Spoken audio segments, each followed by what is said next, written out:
274척을 인도네시아와 일본의 방산 협력이 가시화하고 있습니다. 하지만 우리는 알고 있습니다. 도난 내기로 유명한 인도네시아와 비리와 부정으로 얼룩진 일본이 만났기 때문에 이 협력의 결말은 그다지 긍정적이지 않을 가능성이 높다는 것을 말입니다. 최근 요미우리 신문은 일본이 인도네시아의 해상자위대 함정 공동개발을 다시 제한할 방침이라고 보도했습니다. 그동안 일본은 인도네시아와 일본 자위대의 호위함 공동개발에 공을 들여왔습니다. 일본의 주장은 다음과 같습니다. 중국이 남중국해 등에서 군사적 긴장감을 높이고 있기 때문에 인도네시아에 일본의 호위함을 수출하는 방식으로 중국을 견제하겠다는 이유를 내세워 인도네시아와 호위함 공동개발을 하겠다는 것입니다. 인도네시아의 입장에서도 이를 거절할 이유는 없었습니다. 실제로 중국의 해상 패권을 견제할 필요가 있는 상황이기 때문입니다. 인도네시아는 지난 2016년 이후 남중국해, 남단의 황금어장인 나투나 제도에서 중국과 해양 영유권 문제로 다툼이 발생해왔습니다. 자국 해역에서 중국 선박의 불법 조업으로 어려움을 겪으면서도 최대 무역국인 중국의 심기를 건드리기 어려워 골머리를 앓고 있는 상황이기도 한데요. 일본은 이런 인도네시아가 속사정을 잘 알고 있었고 인도네시아가 시급히 해결해야 할 문제인 해상 방위력 장비 현대화를 일본 해상자위대 호위함을 기반으로 함정 공동개발을 통해 해결하라고 재촉했습니다. 하지만 두 나라의 호위함 공동개발 사업은 조코 위도도 전 정권 하에서 막대한 자금이 들어가는 수도 이전 등이 추진되면서 교섭이 정체되어 왔습니다. 그러나 일본은 포기하지 않았습니다. 프라보어 수비안토 대통령 취임으로 정권이 교체되자 먼저 나카타니 방위상이 인도네시아를 직접 방문해 교섭 의향이 있는지를 확인했습니다. 이후 이시바 시게루 총리의 인도네시아 순방 때 직접 프라보어 대통령과 회담해서 이 문제를 설득하겠다는 계획입니다. 이번에도 이시바 총리의 외교적 협상력이 시험대에 오를 텐데요. 하지만 인도네시아는 돈이 있어도 지불하지 않는 국가인데 지금 당장 수도 이전이라는 시급한 과제를 안고 있는 상황 때문에 교섭이 정체된 상황입니다. 이시바 총리가 설득에 성공한다 해도 추후 호위함 비용을 지불할지 의문입니다. 일본의 수출 가능성 역시 불투명합니다. 아니 원칙적으로는 불가능합니다. 일본 방위장비 이전 3원칙 운용 지침에 따르면 완성품 수출은 재난구제 수송경계감시 소해 총 5가지 경우에 해당할 때에만 가능합니다. 따라서 호위함 및 잠수함은 이 원칙에 해당하지 않습니다. 일본도 이 사실을 분명 알고 있습니다. 하지만 일본은 이런 장비 이전 원칙을 교묘하게 피해갈 방법을 생각해냈습니다. 완성품을 그대로 수출하는 것은 현행 지침상 불가능하니까 일본과 인도네시아의 공동개발 형식을 취해 함정 및 잠수함을 인도네시아에 이전하는 꼼수를 계획한 것입니다. 그러니까 공동개발은 보기 좋은 허울에 불과합니다. 인도네시아 입장은 어떨까요? 일단은 박쥐 전략으로 나가는 분위기입니다. 인도네시아는 중국과 경제적인 연결이 강력하지만 중국의 일방적인 남중국해 진출은 경계해야 하는 처지입니다. 프라보어 대통령은 지난 4월 베이징에서 시진핑 중국 국가주석과 회담한 직후 다음 행선지로 일본을 방문해 당시 기시다 후미오 당시 총리와도 안전보장 협력 강화 방침을 확인하는 등 중국과 일본 사이를 교묘하게 왔다 갔다 하는 모습이었습니다. 국가 간 이해관계도 불분명하지만 일본 방위산업이 가진 치명적인 약점도 문제입니다. 일본은 각종 비리와 조작으로 얼룩진 기업들로 인해 꼴머리를 앓고 있습니다. 인도네시아가 돈 안 내고 버티는 것으로 유명하다면 일본 방산기업들은 성능 조작과 비리로 유명합니다. 정말 우열을 가리기 어려운 최악의 조합이라고 볼 수 있는데요. 이러니 두 나라가 손을 잡아도 과연 이 공동개발이 계획대로 될지는 의문입니다. 심지어 작년 9월 일본 3대 중공업 기업 중 하나인 가와사키 중공업이 선박 엔진의 연비를 조작해온 사실이 드러나 일본을 발칵 뒤집어 놓았습니다. 니혼 게이자이 신문은 가와사키 중공업이 2000년 이후 제조된 선박 674척을 조사했는데 단 한 척을 제외한 673척에서 연비 데이터를 조작한 사실을 확인했다고 보도했습니다. 조작이 확인된 엔진은 모두 상업용 선박에 사용됐으며 일본 선적이 27척이고 외국 선적이 646척이었습니다. 이에 따라 국토교통성은 질소산화물 배출량의 적합 여부가 확인될 때까지 가와사키 중공업의 규제 기준 충족을 확인하는 증서를 발급하지 않기로 했는데요. 그런데 비리는 여기서 끝이 아니었습니다. 가와사키 중공업은 해상 자위대의 잠수함 승조원들에게 금품까지 제공한 것으로 드러났습니다. 최근 일본 제조업계에서는 품질 인증이나 성능을 둘러싼 부정행위가 잇따라 적발되고 있는데요. 도요타 자동차의 경우 도요타 자동직기, 다이하스, 히노 자동차 등 그룹사가 품질 인증 과정에서 부정행위를 저지른 사실이 드러났고, 지난해는 미쓰비시 전기가 원전이나 철도회사 등에서 사용되는 자사 변압기에 40년간 부정이 있었다고 시인했습니다. 일본 제강도 발전소 터빈과 발전기의 축으로 사용되는 로터 샤프트 등 두 가지 제품에서 부정이 행해진 사실이 발각됐습니다.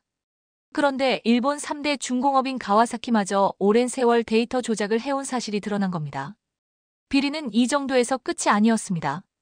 한술 더 떠 가와사키는 뒷돈으로 자위대원을 접대하고 잠수 수당을 부정 수령하는 등 무려 160억 원대의 비리를 저질러 온 것까지 드러나면서 일본 사회를 곤혹스럽게 만들었습니다.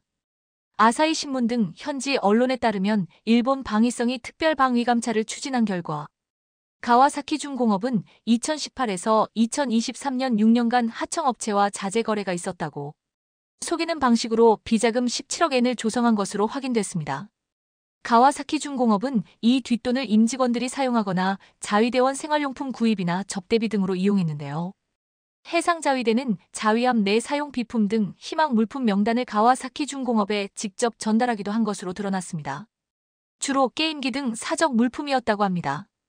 방위성은 기록이 남아있지 않아 어느 정도 금액이 자위대원 접대에 쓰였는지는 불분명하다고 설명했지만, 이러한 관행은 1985년부터 약 40년 가까이 지속된 것으로 드러나 그동안 어떻게 이런 일이 감사에 걸리지 않았는지 일본 사회를 충격에 빠뜨렸습니다. 조사 결과에 따라 가와사키 중공업은 방위성 관련 잠수함 건조와 수리 등을 담당한 임원을 퇴임시키는 한편 회장과 사장도 월급 일부를 반납하기로 했는데요. 하지만 이 정도로 파문은 가라앉지 않고 있습니다. 현재 해상자위대 잠수함은 가와사키 미쓰비시 중공업이 제조하고 있는데요. 가와사키 중공업은 연습함을 포함한 잠수함 25척 중 12척을 만든 회사인데, 뒤로는 이렇게 비리를 저질러 왔던 것입니다. 한편 일본 방위성은 이번 감찰을 통해 함정에서 자격이 없는 자위대원에게 중요한 비밀 취급을 맡긴 사례도 100사건이나 새롭게 발견했습니다. 또한 실제로 잠수하지 않고 부정하게 관련 수당을 받은 대원 86명도 추가로 적발했습니다. 파도 나오는 비리라고 밖에 말할 수 없습니다. 하시모토 야스히코 가와사키 중공업 대표는 기자회견을 열고 모든 고름을 짜낸다는 각오로 재발 방지에 철저하게 임할 것이라고 밝혔지만, 일본 제조업의 비리와 부정은 이미 일본 사회에 깊숙이 침투해 있어 사실상 고치기 힘든 지경에 이르렀다는 게 중론입니다. 그런데 올해 초 이런 보도가 있었습니다. 일본이 인력난을 겪고 있는 자위대의 문제를 해결하기 위한 비장의 카드로 해외에서 자폭 무인기 310기를 도입하겠다는 뉴스였습니다. 이 뉴스를 들을 많은 사람들은 여기에서도 비리가 있을 가능성이 매우 높다고 예상하고 있습니다. 보도에 따르면 도입 예정인 무인기 중에는 폭탄을 탑재해 적의 차량이나 선박을 직접 타격하는 자폭형 무인기도 포함되는데요. 자위대가 이처럼 자폭형 무인기를 일본에 들이는 것은 처음 있는 일이었습니다. 자위대는 이미 이스라엘, 호주, 스페인제 무인기로 운용시험을 실시한 것으로 확인됐는데요. 구체적인 기종은 추후 일반 경쟁 입찰로 결정됩니다. 우크라이나 전쟁 등에서 러시아와 우크라이나 양측 모두 무인기를 활발히 사용한 것을 보면서 자위대도 무인기를 도입해 훈련을 하겠다는 것인데, 문제는 예산입니다. 일본 방위성은 2025년도 예산안에 소형 공격용 무인기 취득 비용으로 약 300억 원을 계상했습니다. 일본은 무인기 도입에 지난해부터 5년간 약 1조 엔, 무려 9조 3,200억 원을 투자하겠다고 밝힌 바 있습니다. 저출생과 중도 퇴직하는 대원이 늘어나며 인력 부족으로 고심하고 있던 자위대에게 대원을 직접적 위험에 노출하지 않는 무인기는 비장의 카드라며, 무인기에 이렇게 많은 예산은 태평양 저 너머 남미에 있는 에콰도르의 국방부 장관이 자국도 아닌 대한민국의 해양경찰청장에게 훈장을 주고 감사를 표하기 위해 직접 한국까지 오게 된 데에는 다 그럴 만한 이유가 있습니다. 대한민국 해경이 3000티급 경비함정인 삼천이람을 자국 해군에 양여해줘서입니다. 삼천이람은 대한민국 해경 사상 최초의 3000티급 함정으로 우리 정부가 외국에 양여한 함정 중에서 가장 큰 규모를 자랑합니다. 국내에서는 94년 부산 해경에 배치된 뒤 작년 4월 11일 퇴역했지만 올해 3월부터는 에콰도르로 건너가 갈라파고스 제도 등 에콰도르 앞바다를 지키는 새로운 임무를 맡게 됩니다. 에콰도르 국민들은 한국이 준 3,000이람이 그동안 자국 앞바다를 어지럽히던 중국 불법 어선들을 박아줄 것으로 기대하고 있습니다. 한국 해경이 무상으로 준 배가 에콰도르 바다의 수호자로 거듭나게 된 사연에 대해 자세히 알아보죠.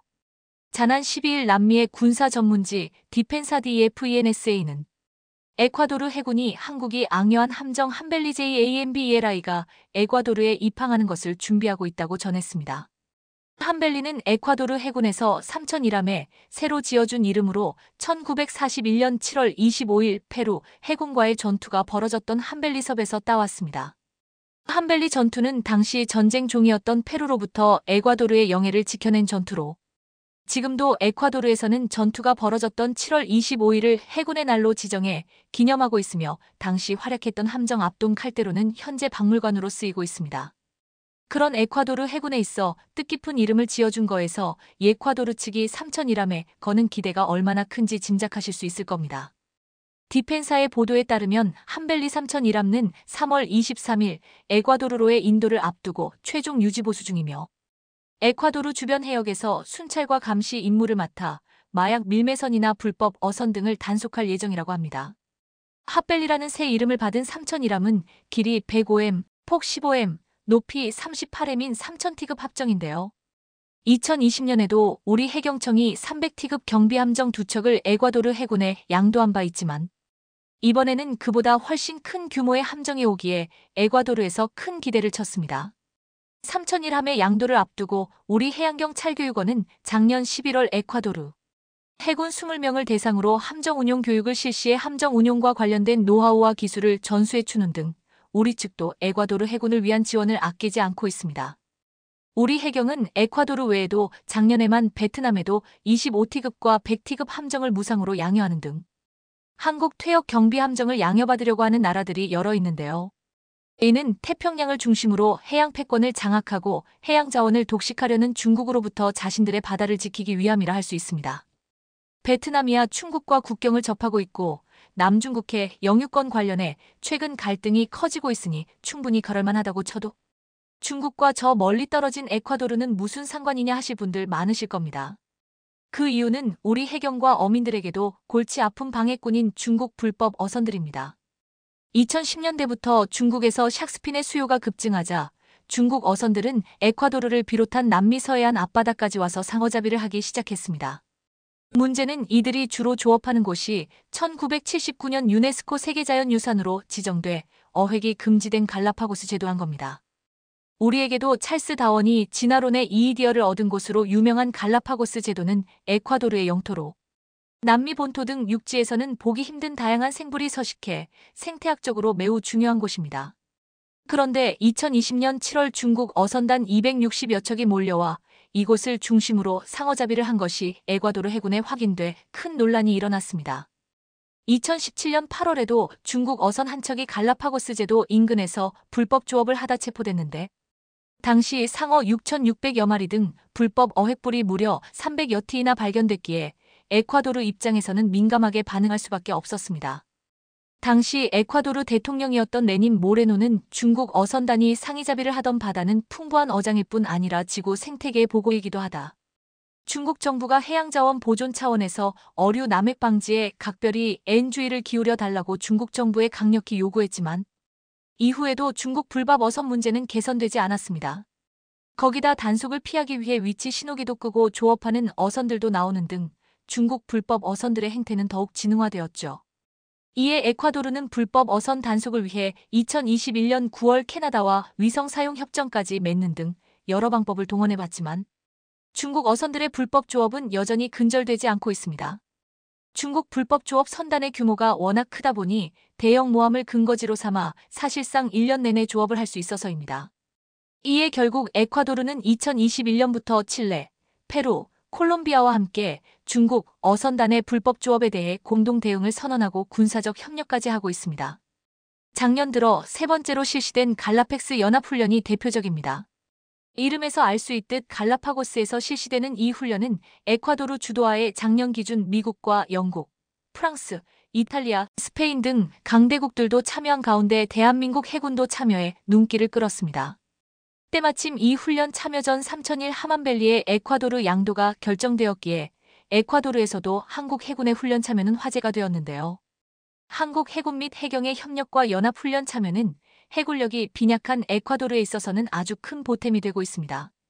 3000T급 합정은 이제 8200T에다 이지스 구축함이기까지 한 정조대왕함도 만든 우리 해군에 있어서는 별거 아닐 수 있지만 아직 자체적인 군함 건조 기술을 갖추지 못한 에콰도르 입장에서는 매우 귀한 보물입니다.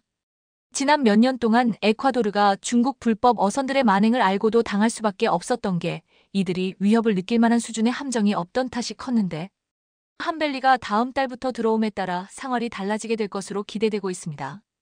함벨리는 또한 중국 불법 어선단 단속뿐 아니라 최근 에콰도르 사회에 큰 위협이 되고 있는 마약 일매 단속에도 큰 도움이 될 것으로 전망되고 있습니다.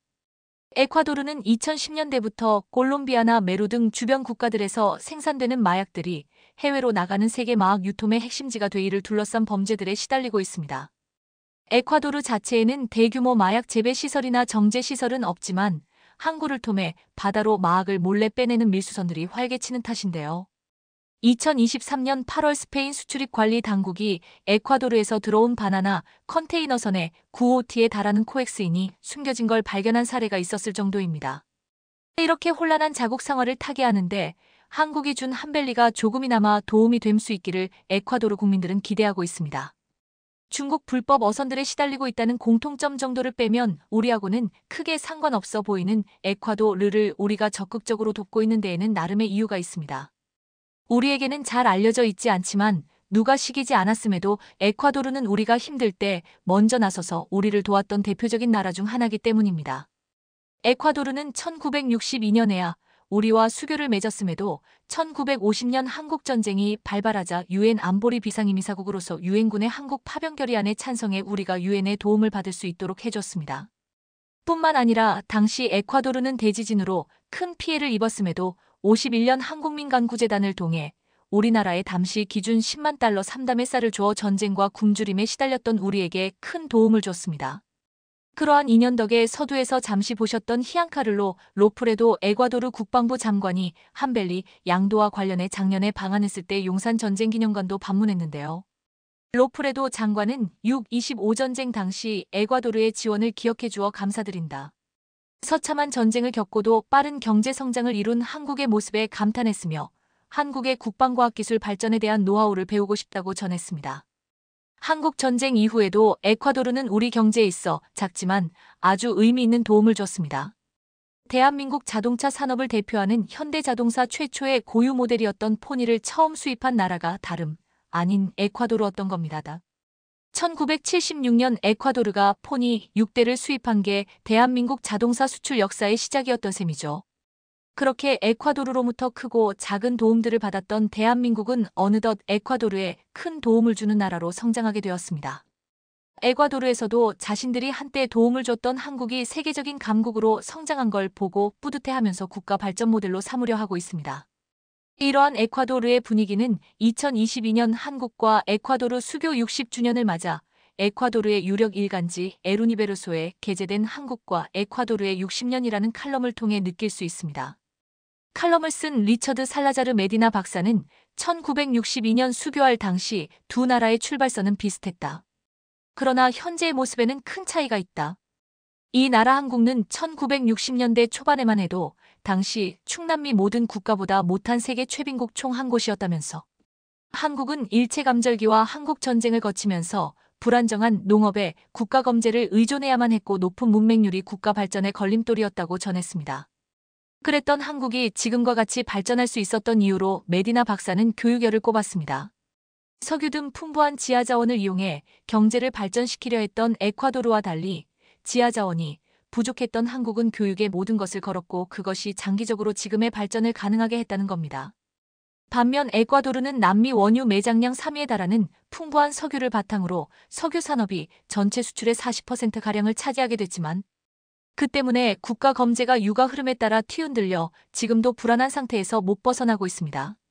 지하자원에만 의존하는 경제 구조의 한계를 보여주는 전형적인 사례라 할 수 있죠. 그래서 메디나 박사는 빈곤은 여전히 우리 국민의 비참한 현실을 대변하는 단어다. 가난을 벗어나기 위해 무엇보다 교육을 열심히 했던 한국에서 영감을 얻을 수 있을 것이라고 주장했습니다. 그의 말대로 현재 에콰도르는 2021년부터 직지 심체 요절을 세계 최초의 금속활자 인쇄 사례로 소개하는 등 14과목 교과서에 한국 문화나 한국의 경제 발전, 선진국 도약과 관련된 내용들을 담고 있습니다. 한국을 국가 발전 돌모델로 삼겠다는 의지를 느낄 수 있는 부분인데요. 바꿔 말하면 과거 우리가 어려웠을 때 세계로부터 받았던 도움을 이제 더욱 크게 갚아줄 때가 된 거라 할 수 있겠습니다. 지금도 아프리카의 에티오피아 등 한국 전쟁 때 우리를 도와줬던 나라들이 여러 어려움을 겪고 있는 사례가 많은데요. 이제는 그들을 돕는 것이 선진국으로 거듭난 대한민국이 해야 할 일일 겁니다. 대한민국 KF-21 전투기와 항공 방산에 대한 소식이 연일 들려오고 있습니다. 한국은 KF-21 전투기뿐만 아니라 그 아래급이라고 할 수 있는 FA-50 전투기 개발로 인해 세계 항공 강대국에 발돋움하고 있는데요. 특히 최근 FA-50 전투기가 그리펜을 격추하는 사건이 생기며 한국 방산의 위상이 급격히 높아졌습니다. 특히 우리 한국 최첨단 무기체계는 비약적인 발전을 거듭하며 성장하고 있습니다. 올해는 현무5를 활용한 비행미사일과 초음속 순항미사일, 장거리 공대지 미사일 등의 많은 실전 무기를 전격 공개할 계획을 가지고 있습니다. 수많은 반대와 억압 속에 이루어졌던 한국의 군사력 증진과 무기체계 개발이 이제야 빛을 보기 시작하며 한국을 방산 강대국 반열에 올려두는 것 같습니다. 일반적으로 신규 무기 획득 기간은 평균 14년 정도가 걸리는데 대한민국은 7년이라는 짧은 시간 동안 경이로운 속도로 전투기는 물론 미사일 무기체계까지 확립해 많은 이들에게 충격을 주었습니다. 대한민국은 KF-21 전투기 실전 기체를 개발하는 한편 한국산 KF-21 전투기의 새로운 파생형이 만들어질 수 있다는 긴급 속보가 등장해 크게 화제되고 있습니다. 특히 한국이 생각지도 못한 곳에서 새로운 형태의 전투기 개발 계획을 수립해 나가기 시작하면서 미국 록히드 마틴 역시 이 상황에 대해 긴장감을 가지고 예의주시하는 눈치입니다.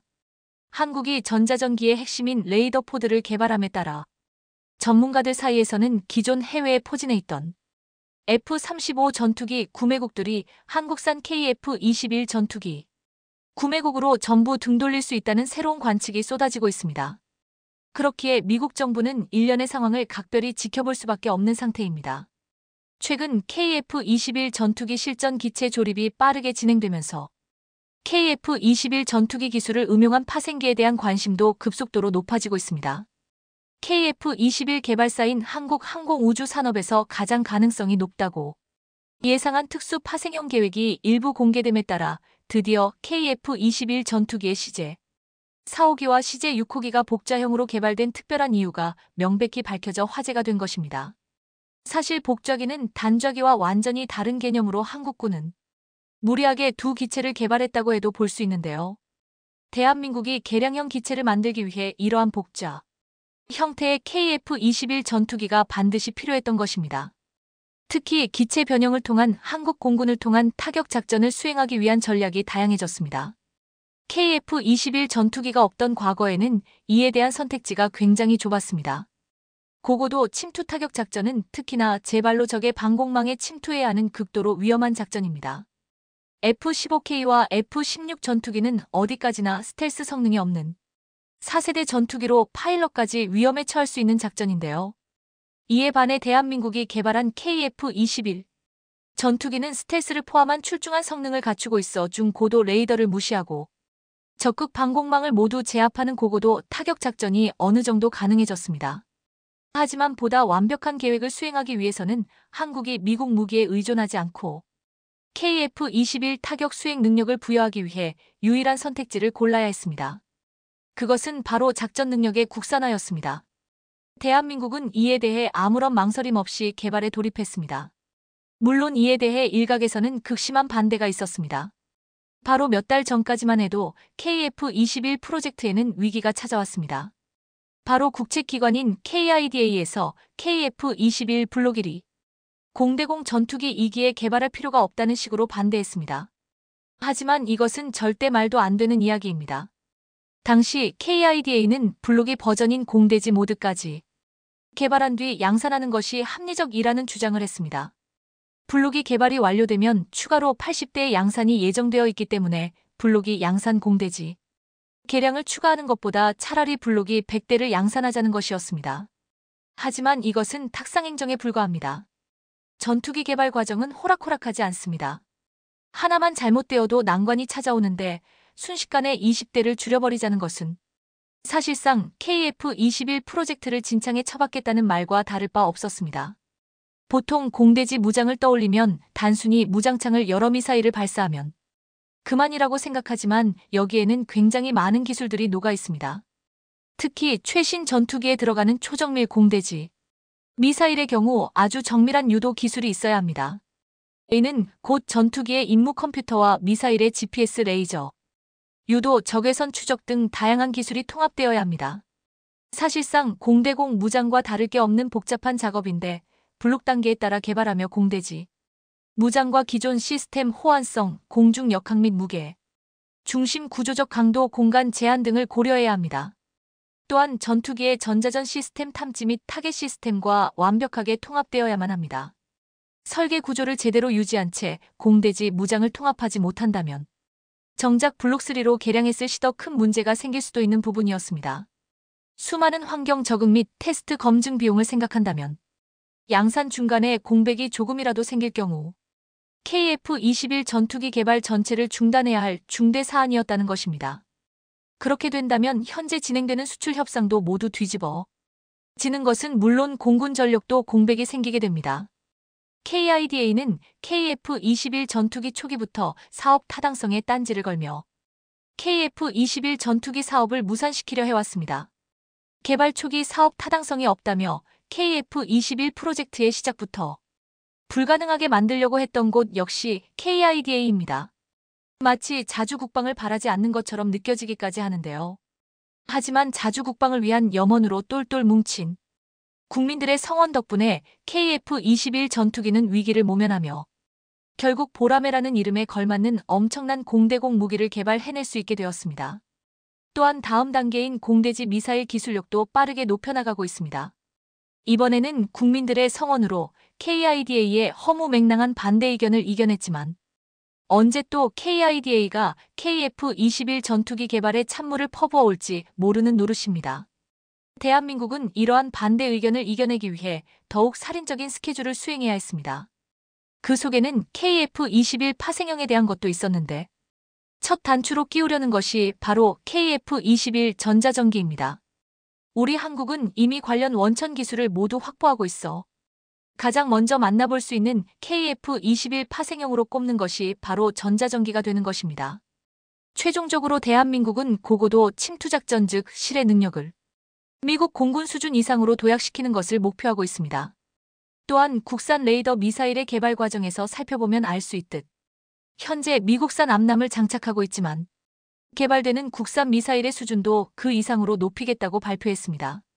한국의 계획이 성공적으로 진행된다면 대한민국은 중국이 과거 수평선에 레이더를 배치하며 뻔뻔하게 한국을 향해 공격적인 물량을 배치했던 것에 대한 서륙을 완전히 갚아줄 수 있게 됩니다. 유사시에는 대한민국도 전자전기를 통해 중국의 장거리 레이더를 무용지물로 만들어 허를 찌를 수 있는 힘이 생기는 것입니다. 이전까지 대놓고 레이더를 배치하며 대한민국의 국토를 탐하던 중국도 이제는 레이더 미사일에 방공망을 돌리고 그 사이로 몰아치듯 쏟아지는 수백 발의 현무미사일에 국토가 벌집처럼 구멍날 각오를 해야 할 것입니다. 현대전쟁은 육해공을 막론하고 시야 밖에서 먼저 보고 먼저 장거리 유도무기를 날려 타격하는 것이 핵심입니다. 그에 따라 레이더와 같은 탐지 장비 의존도가 높아지고 있습니다. 현대전의 승패를 결정하는 가장 핵심적인 요소가 적의 탐지 장비를 무력화시키는 것입니다. 그렇기 때문에 무력화되지 않기 위한 레이더 강화가 필요하고 무력화시키기 위한 핵심 요소인 전자전 장비가 필요한 것입니다. 전자공격, 전자보전, 전자지원의 기능을 하는 전자전 장비는 적군의 레이더를 먹통으로 만드는 동시에 아군의 레이더를 적의 전자전 공격으로부터 보호하는 역할을 해냅니다.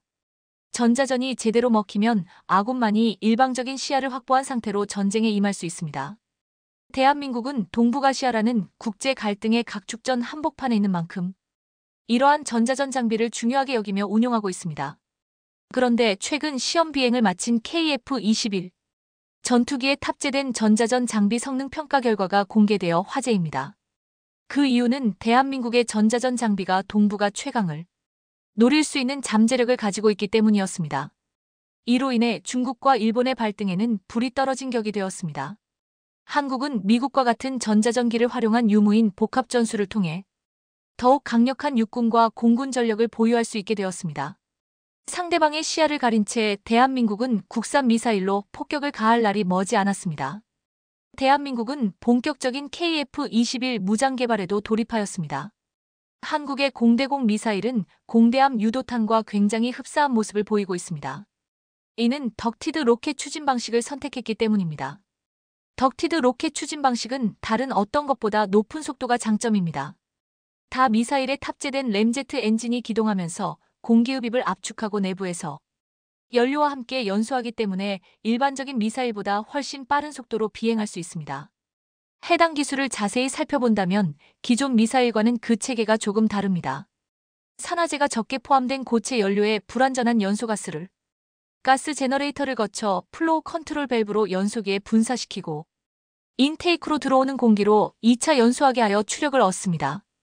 대표적으로 KF-21 전투기에 탑재하는 미티어 미사일을 예로 들 수 있습니다. 미티어는 최고 속력 마사 이상, 최소 사거리 100km, 최대 사거리 300km에 달하는 놀라운 비행을 보여주는 초음속 공대공 미사일입니다. 대한민국이 개발하는 국산 미사일 역시 비슷한 방법을 채택하고 있으며 미티어보다 조금 더 앞선 최대 사거리 500km를 목표로 하고 있습니다. 단시간에 연소되는 고체 로켓과는 달리 덕티드 로켓은 밸브를 통해 연료 공급량을 조절할 수 있기에 추력 조절이 가능해지며 제한된 범위에서 추진력 조절이 자유로워집니다. 이로 인해 비행 최적화를 통한 사거리 연장과 높은 종말 비행 속도가 가능해집니다. 사거리가 워낙 길기 때문에 관성 유도, 액티브 레이더 호밍뿐만 아니라 양방향 데이터 링크 기능을 탑재해서 중단 제도를 업데이트할 수 있습니다. 오히려 전투기의 기동력이 다소 떨어진다고 하더라도 초장거리 300km 이상의 목표물을 타격할 수 있기에 미사일이 전투기의 성능을 뛰어넘을 수 있다고 봅니다. 다만 무조건 장점만 있는 것은 아닙니다.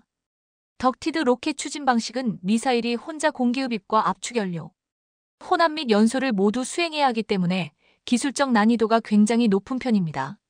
하지만 대한민국은 전자전 단계에서 대응하기 위해 기술적 난이도를 더욱 높여 개발에 매진하고 있습니다. 전자전 기술의 특성상 개발 단계 투자 비용을 양산 판매 수익으로 메꿀 수가 없음에도 ADD와 LIG넥스원은 믿지는 장사를 하며 개발 사업에 뛰어들었습니다. 대한민국은 90년대 초부터 개발을 시작해 7년 만에 완성품을 내놓았습니다. 당시에는 미국산 장비를 기반으로 핵심 부품과 소프트웨어만을 국산화한 전자전 장비를 개발했습니다. 개량을 거친 한국산 전자전 장비는 F-16 전투기에 탑재되어 혹독한 비행 시험 인증에서 미사일의 레이더를 완전히 무력화시키며 실전 성능을 입증했고 이제는 외장형 포드 형태로 국산화까지 성공했습니다.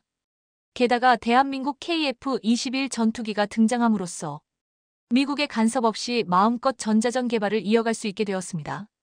현재 대한민국 전자전 기술의 목표는 KF-21 전자전기 개량입니다. KF-21 전투기는 이미 통합 전자전 체계를 갖추었지만 전자전에 특화된 사양으로 개량하여 한국 공군의 전력을 높이고 특수 상황에서 다양한 전략까지 실현 가능하도록 만들 계획을 세우고 있습니다. 대한민국은 다변화하는 정세에 맞춰 군사기술을 개발할 수 있는 경지가 되었습니다. 불과 40년 전만 해도 대한민국은 적군의 레이더를 견제할 수단조차 없었습니다. 중국의 지원을 받는 북한이 무기의 기술적 우위를 점하던 시절도 있었고 이로 인해 북한의 미사일 사정거리에 들지 않도록 노심초사해야 하는 시기가 있었습니다. 하지만 대한민국은 끝없는 노력으로 성과를 거두었습니다. 전자전 능력을 얻기 위해 특히 국산화 자체, 개발이라는 난관을 거침없이 헤쳐나가고 있습니다. 다음은 앞서 언급했던 한국산 FA-50 전투기가 그리펜을 격추하자 충격받은 중국의 반응을 담은 8월 22일 영상입니다. 한국산 항공방산이 얼마나 발전했는지 알려드리겠습니다.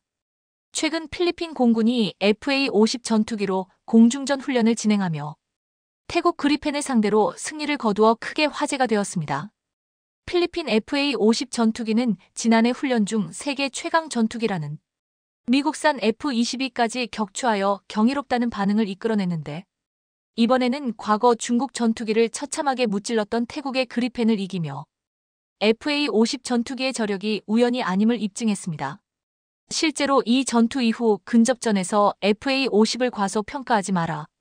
그 이 전투기는 미니 F-16이라고 할 수 있다는 말이 돌고 있을 정도인데요.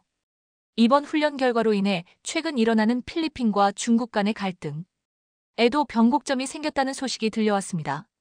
지난 7월 호주에서 2024 피치블랙이 열렸습니다. 피치블랙은 호주 왕립공군이 주관하는 다국적 연합공중훈련으로 1981년부터 실시해왔습니다.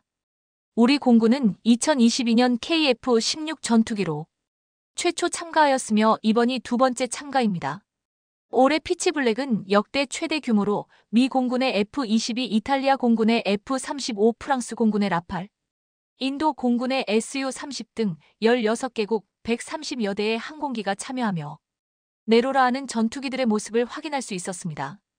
그런데 여기서 F-22 랩터에 승리한 바 있는 필리핀 FA-50 전투기가 태국 왕립공군의 그리펜을 상대로 107의 완승을 거두었다는 것입니다. 지금 필리핀과 태국 모두 차세대 전투기 사업에서 JAS-39 그리펜을 염두에 두고 있는 상황인데요.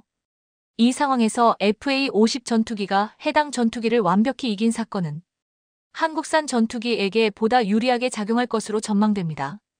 특히 태국의 JAS-39 그리펜은 과거 중국 전투기와의 훈련에서 대승을 거두며 중국에게 엄청난 굴욕을 안겨주었습니다. 중국의 참패 소식이 전해지며 그리펜의 명성이 보다 높아진 것도 사실이었습니다. 당시 중국은 Su-27과 중국판 F-15라고 불리는 제11 전투기를 총 6대 출전시켰으며 태국은 JAS-39 그리펜을 참가시켰는데 중국과 태국의 첫 스코어는 16. 이후에도 19, 29, 34로 태국이 완승을 거둔 것입니다. 심지어 J11은 30톤급 이상의 중형 전투기로 태국의 경전투기 그리펜과 체급이 달랐으나 속수무책으로 당했습니다.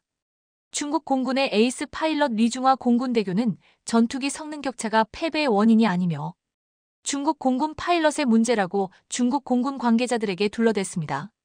하지만 중국 제11 전투기는 30에서 50km 중거리 구간에서 14%에 불과한 명중률로 충격을 주었는데요. 이는 레이더와 공대공 미사일의 성능이 얼마나 형편없는지 보여주는 단적인 사례였습니다. 중국 전투기를 완패시킨 그리펜을 한국산 FA-50 전투기가 압도하며 대한민국 전투기에 대한 위상과 평가는 높아져 가고 있습니다. 그리펜은 FA-50 전투기에 비해 사거리 탐지, 미사일 면에서 더 우수하다는 평가를 듣지만 FA-50 전투기가 결국 승리를 거두게 되어 놀라움을 안겨준 것도 있는데요. 더욱 세계 각국을 기대하게 만든 것은 FA-50 전투기가 업그레이드를 앞두고 있다는 사실이었습니다. 필리핀은 한국의 FA-50 전투기를 지속적으로 구매할 의사가 있는 국가입니다. 특히 최근 남중국해에서 중국이 위협을 가하고 있기에 필리핀에서는 스웨덴의 JAS-39 그리펜 개량 모델을 구매하려는 움직임을 보였는데 이번 전투로 인해 한국산 FA-50을 추가 구매하는 것이 낫겠다는 주장이 속속 나오고 있습니다. 심지어 한국산 전투기 및 방산 무기에 대한 신뢰감이 극도로 높아져 KF-21 전투기를 도입하는 주장까지 나오고 있는데요.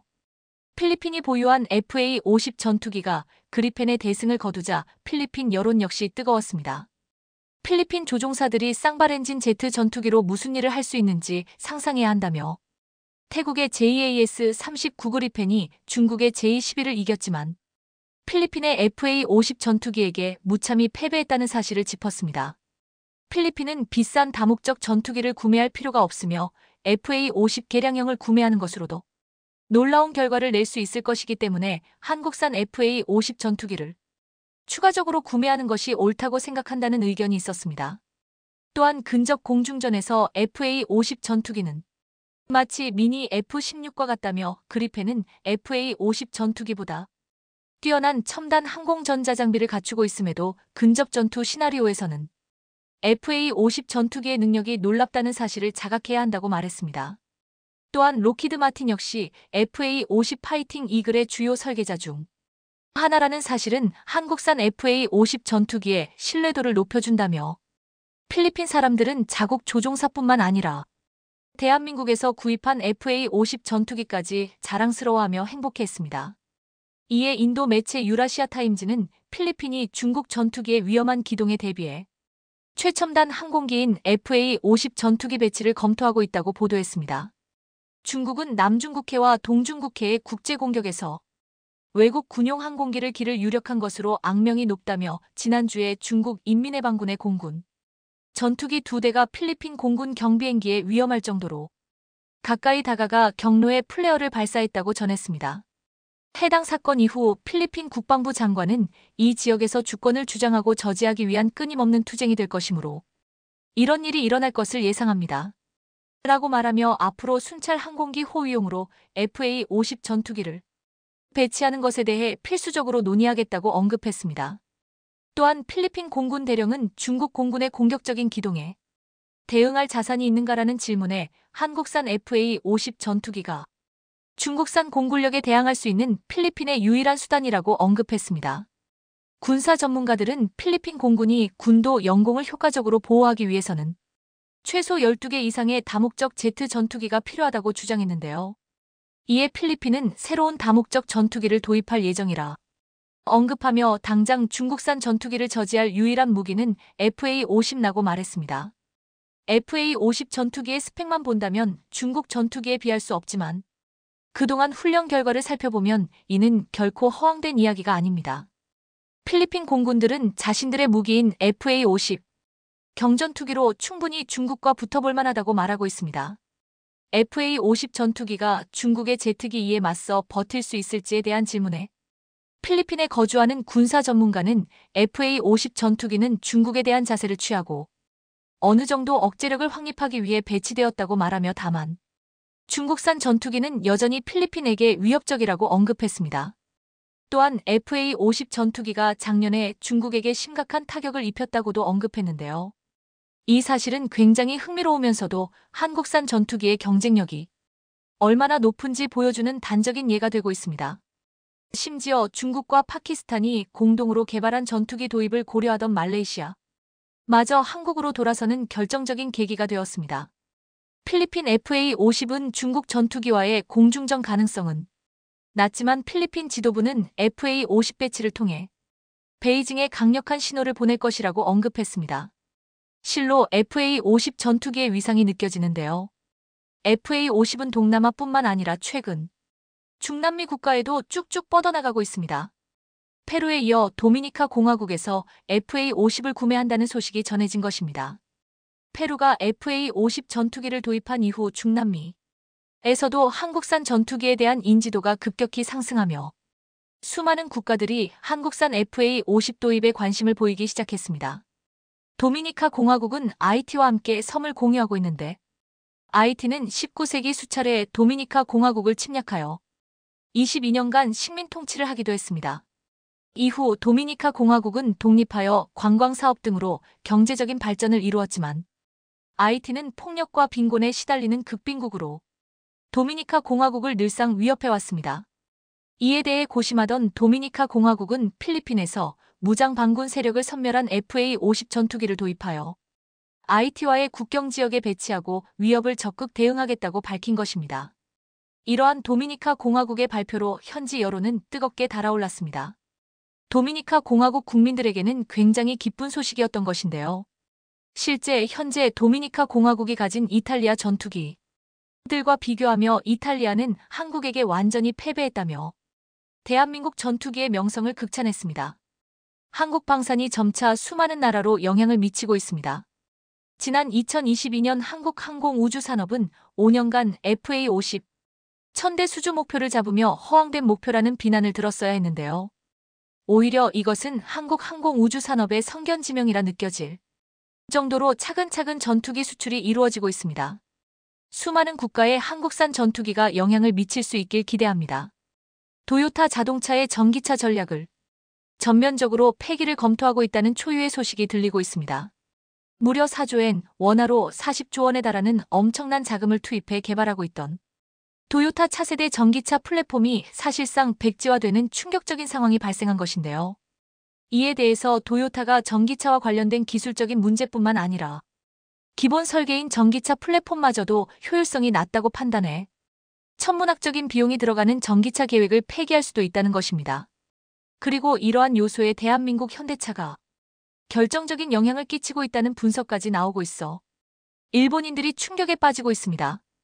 어떠한 소식인지 자세히 살펴보겠습니다. 이제 자동차는 없어서는 안 될 정도로 생활의 필수품이 되었는데요. 자동차가 개발된 이후에 지금까지 큰 변화는 거의 발생하지 않았습니다.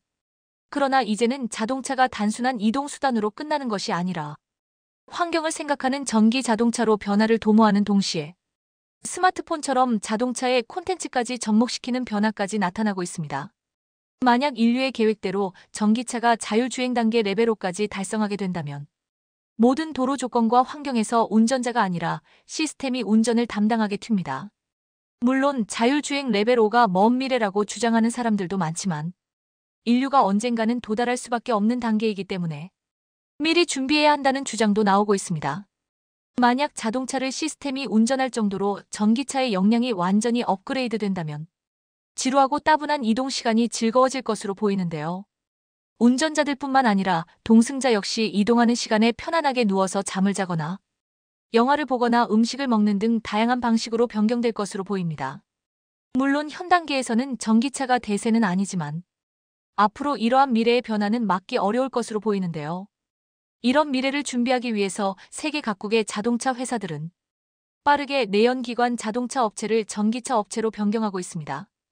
그런데 이러한 중요한 순간에 일본을 대표하는 도요타 자동차 전기차 전략에 중대한 변화가 발생했다는 소식이 들리고 있습니다. 일본 언론뿐만 아니라 영국 매체 로이터에 따르면 2022년 10월 24일에 도요타 자동차가 전기차 전력을 전면 재검토하는 충격적인 결정을 내렸다고 보도하고 있습니다. 도요타는 현재 전기차 플랫폼을 개발하고 있지만 그것이 뜻대로 되지 않고 있는 것으로 보이는데요. 본래 도요타의 계획은 2030년까지 전기차 30종을 갖추기로 계획하고 있었습니다. 그러나 이러한 계획은 사실상 실패로 판명난 것으로 보입니다. 우선 개발이 중지된 도요타 차량에는 소형 SUV 자동차인 콤팩트 크루저와 고급차 일종인 크라운 전기차도 포함된 것으로 알려지고 있습니다. 도요타는 전기차를 개발하는데 지난해 4조엔, 원화로 대략 40조 원에 달하는 투자 계획을 발표했습니다. 그리고 본격적으로 도요타에서 재검토의 대상이 되고 있는 것이 바로 도요타가 전기차용으로 개발하고 있는 eTNGA 플랫폼으로 보입니다. 사실상 뼈대부터 완전히 잘못 개발하고 있다는 사실을 드러낸 것으로 보이는데요. 도요타 내부 관계자에 따르면 도요타가 개발하고 있는 전용 전기차 플랫폼은 내연기관 자동차가 빠르게 사라지지 않고 전기차로 바뀌는데 상당한 시간이 걸릴 것이라고 오판하고 내연기관 자동차나 하이브리드 자동차와 같은 라인에서 전기차 플랫폼을 생산할 수 있도록 처음부터 잘못된 설계했다는 것입니다. 이에 대해서 자동차 전문가에 따르면 자동차의 기본 골격을 만드는데 개발비가 상당히 많이 든다는 점에서 도요타 전기차는 경쟁력에서 완전히 밀릴 가능성이 높다고 판단했습니다. 당연히 테슬라와 같이 전용 전기차 공장에서 전기차만 생산하는 것보다 내연기관 자동차와 하이브리드 자동차 그리고 전기차까지 뒤죽박죽 섞인 공장에서 전기차를 생산하게 된다면 효율성 측면에서 전용 전기차를 따라갈 수가 없다는 것입니다. 문제는 이처럼 뒤죽박죽 섞인 공장에서 전기차를 생산하면 효율성이 매우 낮다는 것을 처음부터 예측할 수 있었지만 사실상 도요타 지도부의 오판으로 인해 강력하게 추진된 것으로 보이는데요. 문제는 도요타 개발진이 수십조 원이 들어가는 전기차 플랫폼을 개발하면서 제조원 가면에서 테슬라와 현대차에 맞설 수 없게 될 것이라는 매우 큰 위기감이 확산되었다는 것입니다. 따라서 도요타 개발진뿐만 아니라 도요타 간부들 사이에서도 만약 이대로 계속해서 도요타가 전기차 개발을 추진하게 된다면 수익이 전혀 발생하지 않을 것라는 불안한 목소리가 퍼져나왔고 결국 도요타 지도부도 이를 받아들여 전면 재검토에 들어갔다는 것입니다. 사실 도요타는 도요타 전기차 플랫폼인 eTNGA를 바탕으로 전기차를 2030년까지 연간 350만 대 생산해서 판매한다면 수익성 측면에서 적당할 것으로 예측했습니다. 이는 도요타 연간 판매량의 3분의 1 정도에 해당하게 튑니다. 그러나 최근 전기차 시장이 예상을 뒤엎고 너무나도 빠른 속도로 확산되고 있으며 2030년에 전 세계 전기차가 5,400만 대 생산될 것으로 분석했습니다. 5,400만 대이면 연간 자동차 생산량의 50% 이상에 해당하는 결과입니다. 일본의 1위 기업이 도요타의 전기차 전략이 완전히 빗나간 것인데요. 하지만 도요타 내부적으로는 도요타의 전기차가 현대자동차의 전기차에게도 밀릴 가능성이 높다는 위기감이 이번 결정에 상당한 영향을 끼쳤다는 분석이 나오고 있습니다. 도요타 내부에서도 전기차 경쟁에서 치명적인 패전이 될 것이다라고 전할 정도였는데요. 이번에 개발하고 있는 도요타 자동차는 현대차의 아이오닉5나 BYD ATT53 등 경쟁차에 대한 경쟁력 부족이 재검토의 원인일 수도 있다는 것입니다. 특히 일본에서는 현대자동차의 전기차를 보며 감탄을 금치 못하고 있는데요. 아이오닉5를 타고 시승한 일본인들은 전기차의 매우 높은 완성도에 혀를 내두를 정도라는 것입니다. 한국 상품에 대해서 박한 평가를 내리던 일본인들마저도 마음을 돌아서게 만들 정도로 아이오닉5의 성능은 대단했던 것으로 보이는데요. 아이오닉5를 직접 시승한 일본인들은 정말 일본 자동차 산업이 큰일 났다라고 위기감을 느꼈다고 전하고 있습니다. 이처럼 현대자동차의 전기차까지 뛰어난 성능을 보여주고 있었지만 도요타 지도부는 전기차가 빠르게 보급되지 않을 것이라고 지금까지 분석하고 있었습니다. 도요타의 직원이 대략 37만 명 정도 되는데 도요타의 미래 전략을 결정할 수 있는 지도부는 겨우 20명 정도밖에 되지 않는다고 도요타 내부 관계자는 한탄하고 있습니다.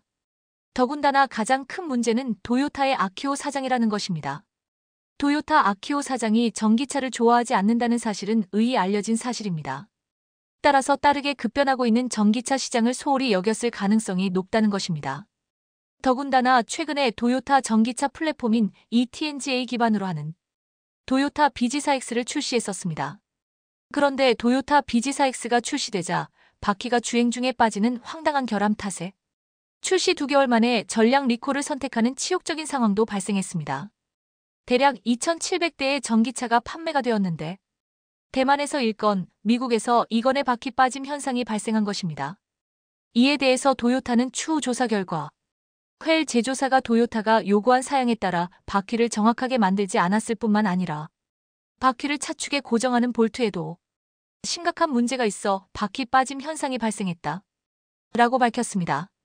마치 도요타의 문제가 아니라 협력업체의 문제인 것처럼 문제를 회피한 것으로 보이는데요. 도요타가 다시 BZ4X의 판매를 재개했지만 한번 떨어진 신뢰성을 회복하기 어려울 것이라는 분석이 나오고 있습니다. 따라서 이러한 심각한 문제까지 겹치자 지금까지 개발하고 있는 도요타 전기차 플랫폼에 대한 불신이 팽배해진 상태로 보입니다. 이처럼 테슬라뿐만 아니라 한국에게도 효율성 측면에서 완전히 밀릴 것으로 보이며 동시에 BZ4X 모델의 심각한 신뢰성 타격으로 도요타가 전면적으로 전기차 플랫폼을 재검토하는 것 아니냐는 주장이 나오고 있습니다. 현재까지 도요타 내부 관계자에 따르면 도요타가 연료 탱크 등 전기차에서 불필요한 장비를 제외하거나 보다 비용 절감이 가능하고 효율적인 전기차 전용 플랫폼을 개발하는데 최소 3년 이상 걸린다고 판단하고 있습니다. 자동차 시장이 급변하는 와중에 전면적인 재검토를 실시하자 일본의 1위 기업인 도요타가 3년이라는 시간을 완전히 허비하게 되었다며 일본 언론에서 우려하는 반응들이 나오고 있습니다. 어쩌면 한국에게 훨씬 더 좋은 기회가 찾아오게 될지도 모르겠습니다.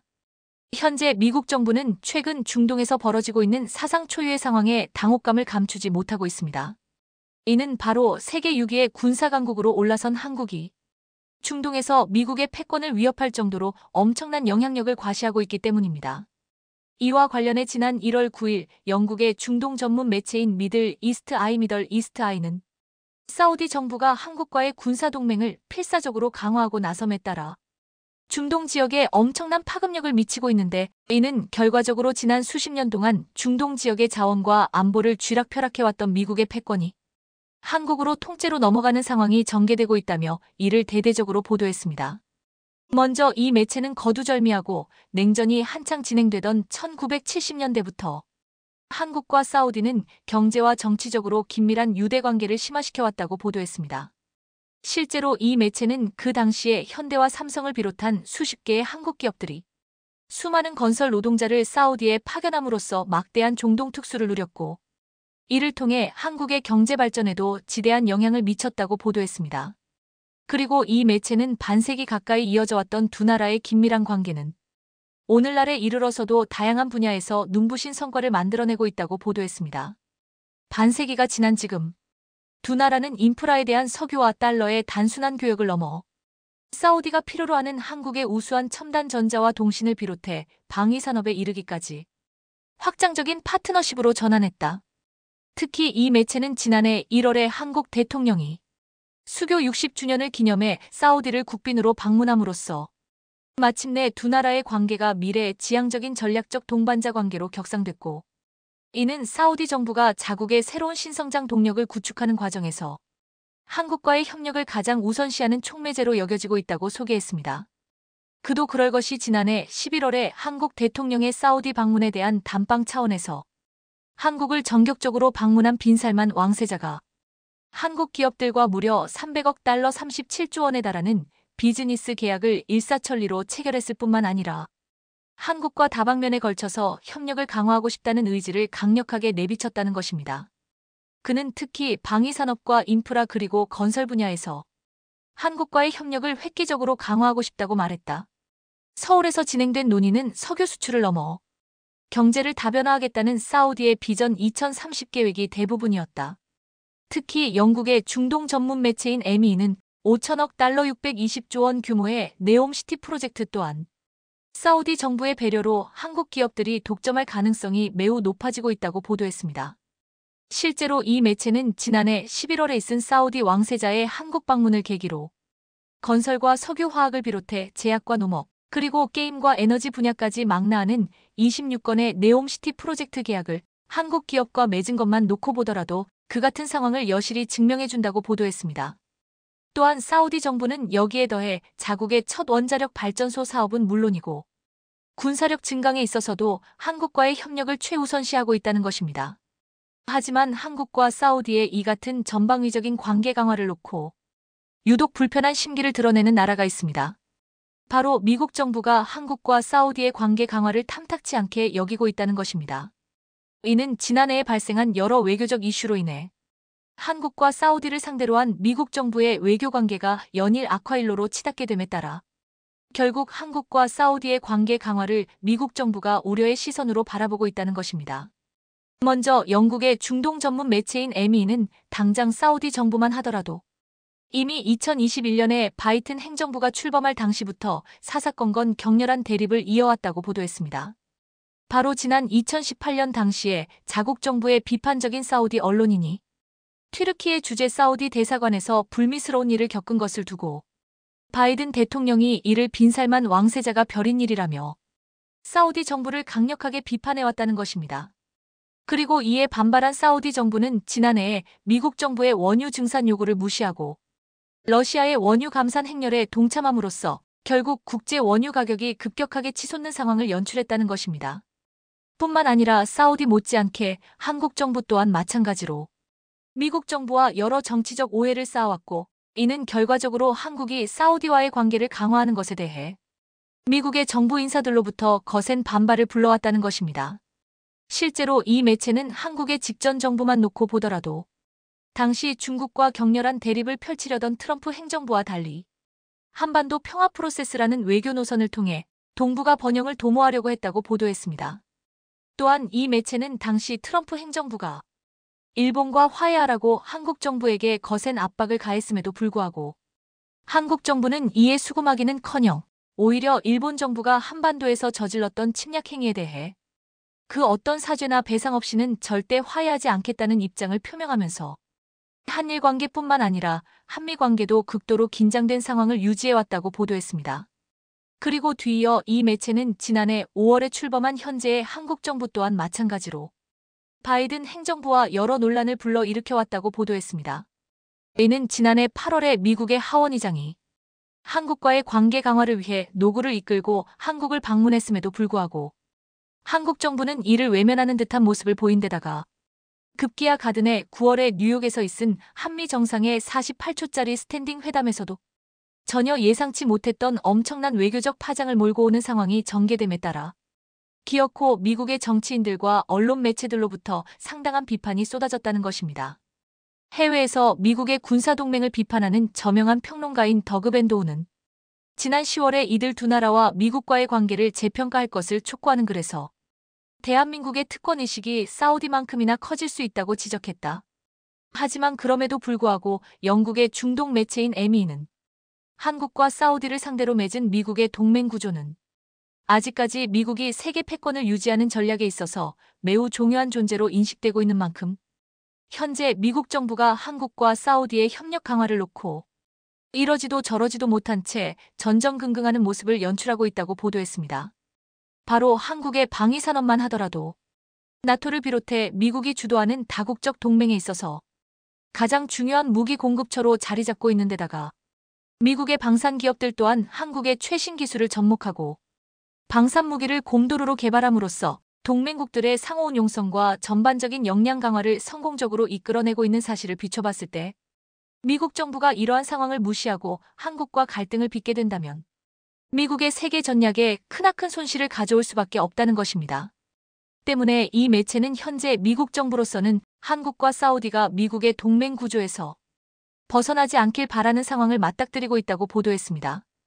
또한 이 매체는 현재 한국과 사우디의 관계가 나날이 심화되고 있는 것에 대해 미국 정부가 가장 크게 걱정하는 것은 또 다른 이유가 있기 때문이라고 보도했습니다.